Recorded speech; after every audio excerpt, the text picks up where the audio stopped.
So the GM workers went on strike. First time they've gone on strike in how many years? Do we know? I'll find out in a second to let you know. But so here's a little. This kind of summarizes it pretty well. Let's watch this. Why are GM workers going on strike? Why are they going on strike? Well, at the stroke of midnight Monday morning, how many? What does that say? 49,000 United Auto Workers went on strike at 33 General Motors plants across the country. This is amazing. This is kind of amazing, including 13 plants in Michigan. And it's reasonable fight. We're fighting for what's fair. The rebirth of solidarity, not only here in Flint, but across America.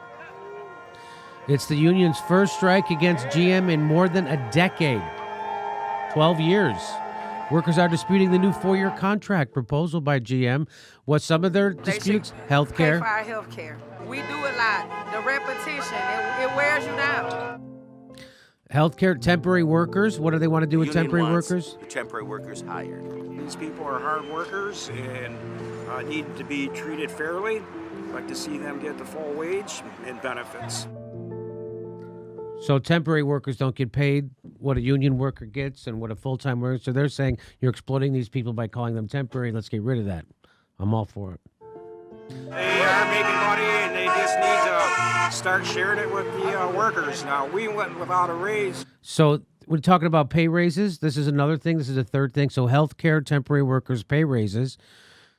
So General Motors made $6 billion in profits off of $150 billion in revenue.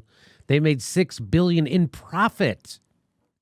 $6 billion, not $600 million, right?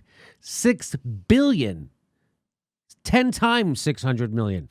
I'm not a math surgeon, but I think that's right. That's a lot. And keep in mind, when everything was going down in '08 and there were the bailouts and all the loans and stuff like that, these workers sacrificed. They went without a pay raise. Yeah. They went without a pay raise for the good of the company and in good faith, and now they're getting screwed over. And now they're for their closing. good deed. Now they're closing plants and using temporary workers, screwing with their health care. Well, watch this. Watch this, ladies and gentlemen. Watch this. Let's listen to what he says. Sharing it with the workers. Now, we went without a raise for almost 11 years with the bankruptcy. So they went without a raise for 11 years? Yeah. Yeah, since in '08, they sacrificed all that, because the company's in trouble, there's bailouts, there's this or that, so the workers said, we'll go without for the good of the company. And then for this 11 is what they years, they went without a raise. Yeah. And by the way, this hasn't mentioned it yet, but they had been in contract negotiations for over 18 months. Come on. Wow. Over 18 months. Okay, here we go. And so the people are hired said newer employees make less and have fewer benefits under GM's two-tiered scale. Everybody does the same work, and everybody should be getting the same pay, and there should be no inequality here. So what they do is like, hey, when they go to negotiate a wage with the union, they're like, hey, well, our newer hires, we can pay them less than the people who have legacy here. And so they want to get rid of that, which is smart because everybody does the same work. Why should they get paid less? Okay. And plant closures. GM has plans to close 4 plants in the United States, including plants in Warren and... Hang on, I got to back that up. Hamtramck? Warren and Hamtramck. GM says it has offered more than $7 billion in U.S. investments, along with more than 5,400 jobs, higher pay, and improved benefits. That's what GM says. It says it has solutions for some of the other plants slated to close. Solutions. Yeah, UAW contracts at Ford and Chrysler have been extended, and the strike outcome could influence upcoming negotiations. Of course it will. Shutting down North American production at GM cost them It looked like $400 million a day. So that's power. So now they have power. And the UAW, those striking workers, they get what they call strike pay from their union. They get $250 a week, which is nothing, right? Probably less than a day's pay. You know, I just, from my personal experience working as a union teacher and representative, and when we had to be faced with the idea that we were going to strike, and it's a real emotional decision to have to make, because Right. you look at what you're not going to earn and the wages you're going to lose, and because you feel like you're gambling that you're going to do better if you can just hold out. And I can't imagine what these families are going through. Like you just shared that this has been going on since 2008. They decided not to increase their wages so as to the sacrifice of what they're doing to invest in their company and show their loyalty.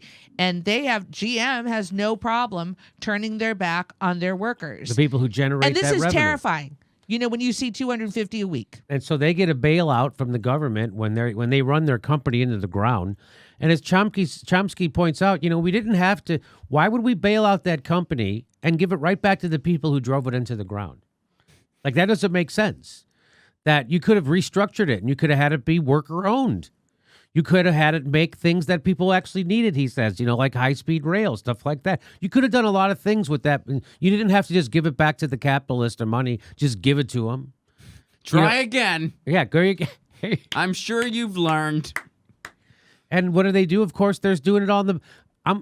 I guarantee you that CEO hasn't missed a bonus, but they haven't gotten a raise. $20 million is what the CEO gets. So CEO makes $20 million a year at GM, and the workers haven't had a raise in 11 years. Gentlemen, there is no such thing as wealth inequality. Aha! And so guess now what GM is doing to screw the workers even harder. They're taking away their health care while they're on strike. That's what they're doing. They're taking away their health care while they're on strike, which I got to tell you, if there's anything that makes Elizabeth Warren and Bernie Sanders' idea of Medicare for all look way more palatable, it's what they're doing to the workers at the strike. So now your health care hinges on the good nature, at the whim of your capitalist employer. At his whim, you get to have your health care.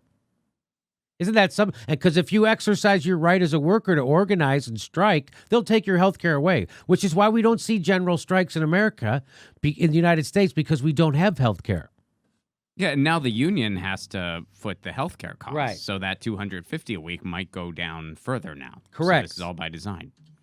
So on Tuesday, GM stopped covering health insurance premiums for nearly 50,000 auto workers striking for fair wages and decent benefits.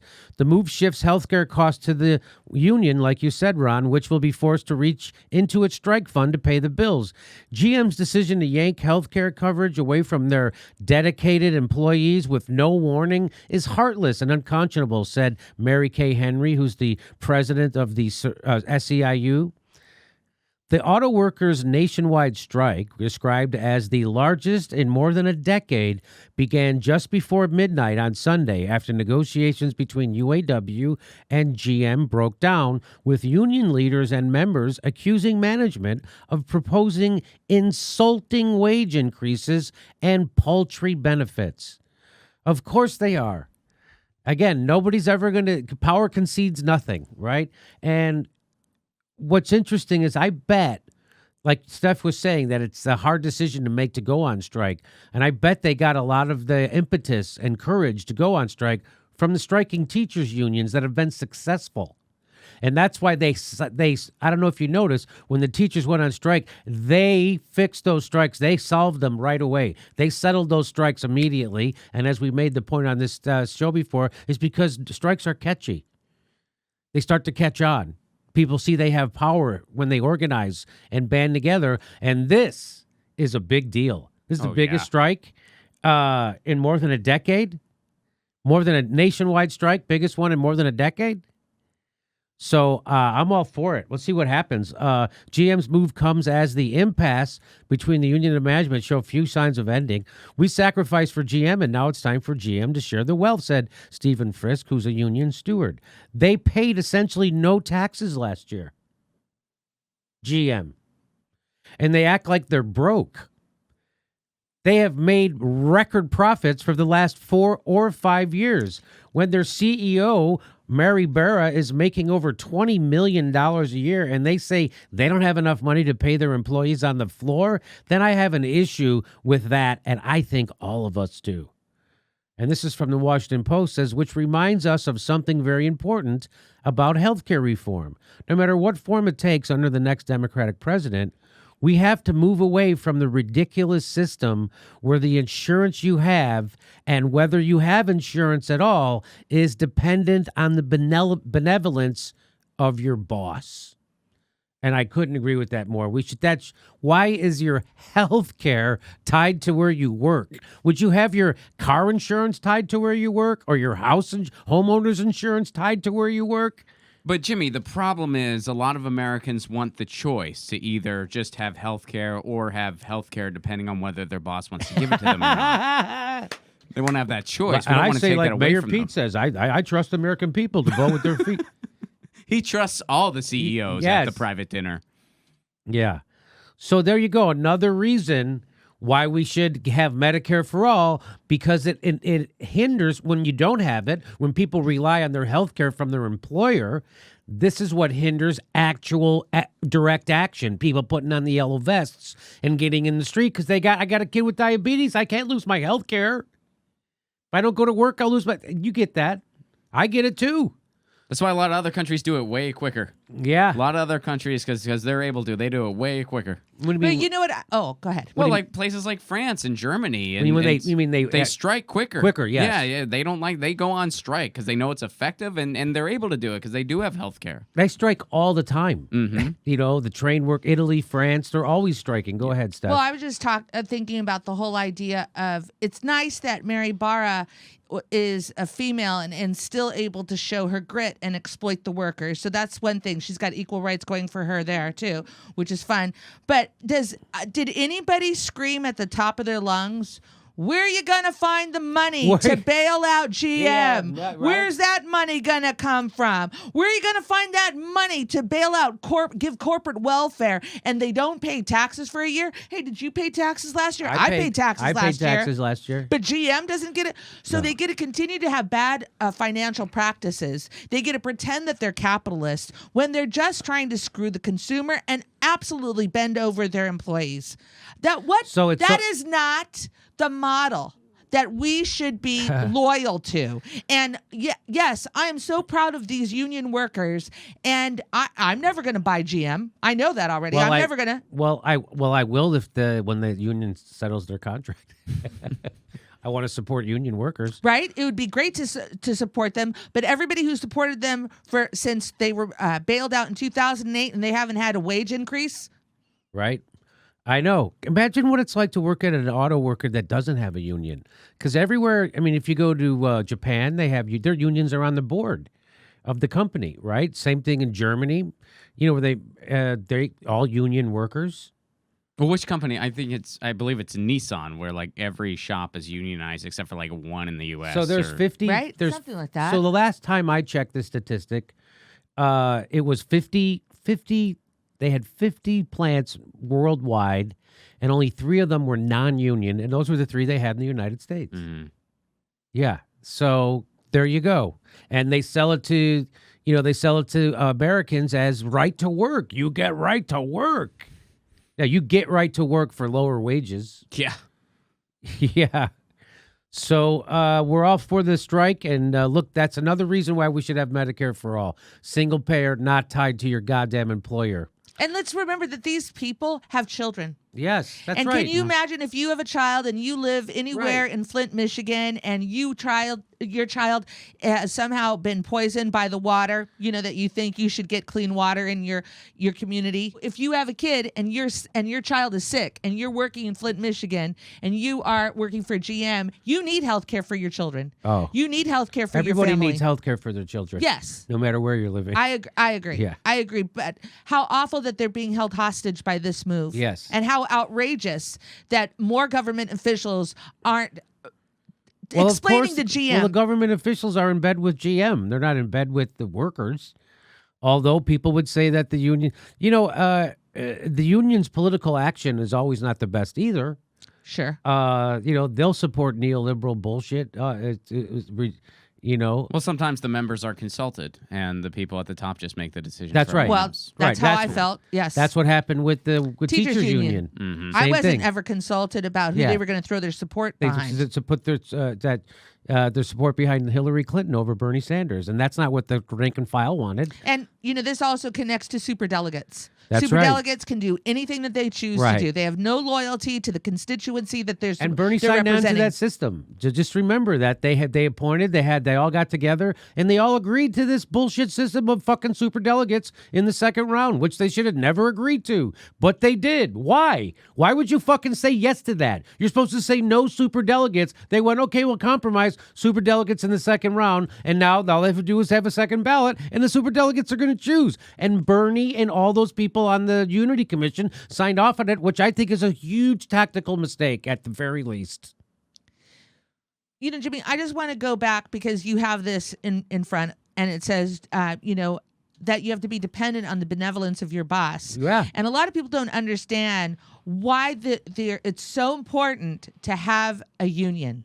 Because when you need to have a collective bargaining Right. unit and you need stuff like this, instead of going, please, may I have a raise? Could I Sir, please please. have a raise? Please, sir, may I have a little bit? My daughter's sick. I need an operation, sir, please. Well, I mean, we've had nonstop union busting since 1980. Yeah, since Ronald Reagan. Ronald Reagan was like the Patco. big culprit of that when he went against the airlines, and it's just been escalating since then. So basically, like, my entire lifetime, there has only been anti-union propaganda Right. front and center, company to company. And I've shared this before. As I was a teacher and I would go to the lunchroom with other teachers, I remember sitting across from, I was surrounded by people who were in a wonderful school. We were unionized. I would say 98% of us were union at our school site, but there were a few people that weren't. And I remember one of the non-union workers looked at me and said, I just don't see why we even need a union. You mean Well, you then have why don't health you- care? And so, of course, you know what I said? Hey, Kathy, why don't you go and test that free market theory out in the real world if you don't need your union? Why don't you go to a charter school and see how that works out for you? And I would say each time that I spoke to somebody who didn't support the union, they stayed at the school that had a union. Yeah. And you want to know why they stayed there? Because of the benefits and the job security that the union had negotiated on their behalf. None of them wanted to go test the free market. None of them wanted to leave the school district. Because if you invest a certain amount of time in a school district, you move up on the pay scale. They didn't want to test their free market. Right. It was easier to not support my union than it was to test their own personal theory and undermine my union. So I had a great disdain for non-union workers who At a were union shop. at a union school. Get the fuck out. There are plenty of places who want to exploit you. Go. All right, so solidarity with the strikers. This is going to be real interesting. I think we're going to see, hopefully, we're going to see more and more stuff like this, hopefully, because this is exactly what needs to happen. Workers need to take back control, or some control. Hey everybody, we're doing a live show every Sunday in October in Hollywood, California at the Sycamore Tavern. Go to jimmydorcomedy.com for a link for tickets and become a patron. We give you hours of bonus material every month. Become a premium member. Go to jimmydorcomedy.com and sign up. Thanks for your support.